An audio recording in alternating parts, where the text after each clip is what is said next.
বাংলাদেশের মজলুম সংগঠন বাংলাদেশ জামাত ইসলামের সম্মানিত আমির, যিনি মানবিক একজন নেতা, তিনি আজকে আমাদের কমলনগরে আসতেছেন। এই উপলক্ষে যারা আজকে এখানে এসেছেন সবাইকে আমি সালাম দিচ্ছি, আসসালামু আলাইকুম ওয়া রাহমাতুল্লাহি ওয়া বারাকাতুহু। সবাই কেমন আছেন? আরো জোরে বলেন, কেমন আছেন?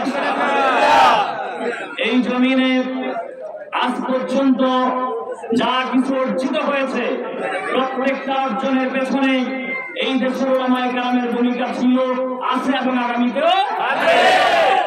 সেই ওলামায়ে কেরামকে গত 15-16 বছর এমন কোন দিক ছিল না যেই দিক থেকে আক্রমণ করা হয়নি, কিন্তু ভাগ্যের কি নির্মম পরিহাস, যারা ওলামায়ে কেরামকে আক্রমণ করতেছিল আল্লাহ তাআলা শুধু এতটুকু একটু ইশারাই যথেষ্ট ছিল, তারা অনুমানও করতে পারে নাই আজকে তাদের যে পরিস্থিতি কথা বলে, ঠিক না?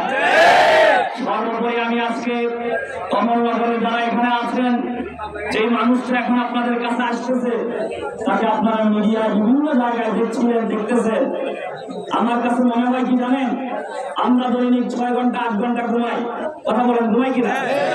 যে মানুষটা এখন আপনাদের কাছে আসতেছে, আমার অনেক ক্যালকুলেট করে সময় বের করতে চেয়েছিলাম তিনি দৈনিক আসলে কি 2 ঘন্টা ঘুমাই কিনা।